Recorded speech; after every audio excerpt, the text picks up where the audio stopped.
किंजल को सब हल्दी लगा रहे थे, तो वहीं बाथरूम में उसका रॉयल बाथरूम उसके नहाने के लिए सजकर तैयार हो रहा था। किंजल शहर के बड़े बिजनेसमैन मुकेश मनचंदा और नीता मनचंदा की इकलौती बेटी है। आज उसकी शादी की रस्में चल रही हैं। God bless you my doll. Thank you mom. अच्छा, मेरा बाथरूम रेडी है। मुझे इस चिपचिप हल्दी से परेशानी हो रही है। मुझे बाथ लेने जाना है। यस डार्लिंग, बस 2 मिनट का वेट कर लो। जहाँ एक तरफ शहर की मॉडर्न लड़की किंजल को हल्दी लग रही थी, तो वहीं दूसरी तरफ गांव की सीमा को गांव की औरतें मंगल गीत गाते हुए हल्दी लगा रही होती हैं। लगा दो मेरी बहना जी मोहे हल्दी के हाथ, दीर्घायु रहे मेरी बहना जी जिन्होंने लगाई हल्दी मोहे आज। लगा दो मेरी माँ जी मोहे हल्दी के हाथ, चिरायु रहे मेरी माँ जी जिन्होंने लगाई हल्दी मोहे आज। जहाँ सीमा को सब लोग नदी पर ले जाते हैं, तो वहीं किंजल अपने रॉयल बाथरूम में जाती है। ओफो, ये बाथटब में ये गेंदे के फूल कहाँ से आए? इसमें गुलाब की पंखुड़ियां क्यों नहीं डाली? किंजल जितने बड़े घराने की थी, उसका गुस्सा भी उतना ही बड़ा था। दरअसल किंजल को गांव के एक लड़के अमन से प्यार हो जाता है और उसकी खुशी के लिए किंजल के माता पिता उसकी पसंद के लड़के से उसकी शादी करवा देते हैं। तो वहीं अमन के छोटे भाई रमन की शादी भी गांव की सीमा से हो जाती है। अब दोनों बहुएं एक साथ अपने मिट्टी के ससुराल में ब्याह कराती हैं। लेकिन गृह प्रवेश के वक्त उस मिट्टी के छोटे से घर को देखकर किंजल कहती है, अमन, क्या ये है तुम्हारा घर? हाँ बहू, यही है हमारा छोटा सा घर।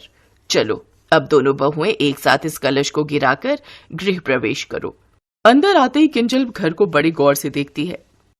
क्या हुआ बड़ी बहू, मैं जानती हूँ तुम शहर से हो, इसलिए मैंने तुम्हारे हिस्से का कमरा पक्का बनवा दिया है। अमन बेटा, बहू को कमरे में ले जाओ। जी माँ, आओ किंजल। अमन उसे लेकर ईंट के कमरे में आ जाता है। तो वहीं दूसरी तरफ कमला अपनी छोटी बहू सीमा से कहती है, माफ करना बहू, तुझे ये मिट्टी का कमरा मिल रहा है। कोई बात नहीं सासू जी, हम तो गांव के ही हैं और हमारे लिए तो ये मिट्टी का कमरा महलों सा है। अगली सुबह किंजल अंगड़ाई लेते हुए अलसाई आवाज में कहती है, ओ गॉड, इस शादी की रस्मों में कितनी थकावट हो रही है। चलो अब थोड़ा बात ले लेती हूँ, उससे थोड़ा रिलैक्स फील होगा। लेकिन ये बाथरूम है कहाँ? किंजल को कहीं बाथरूम नहीं दिखता। फिर वो बाहर आती है, जहाँ सीमा आंगन में गोबर और मिट्टी का घोल बनाकर लेप लगा रही होती है। ए छी छी छी, ये कितनी गंदी बदबू आ रही है। ए गंवार, ये बताओ ये बाथरूम कहाँ है और उसमें बाथटब तो है ना? का बाथटब? 2 मिनट तनिक रुको जेठानी जी, हम अभी आपको लेकर चलते हैं। कुछ देर बाद सीमा किंजल को गांव की नदी पर ले जाती है, जहां 5-6 औरतें उस नदी में पहले से ही नहा रही होती हैं और सीमा भी जल्दी से उस नदी में चली जाती है। तुम लोगों को जरा भी शर्म नहीं आती यूं खुले में नहाने में? अरे ना ही जेठानी जी, बल्कि आप भी आइए ना। किंजल भी नदी में उनके साथ नहाने आ जाती है। जय गंगा मैया की, जय गंगा मैया की। अरे जेठानी जी, आप भी आइए ना। शट अप, तुम्हारा ये गंवारपन वाला नहाना तुम्हें ही मुबारक हो। गुस्से में किंजल जल्दी से बाहर आ जाती है और घर आकर अमन को उसकी गरीबी के लिए बहुत सुनाती है।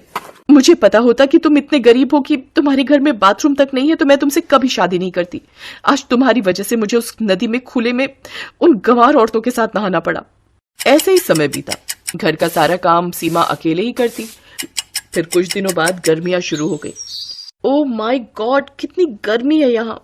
ये कमरा तो ईंट की भट्टी की तरह पक रहा है। ना जाने कैसा गरीब ससुराल है मेरा। मुझे तो इस गर्मी में नींद भी नहीं आ रही।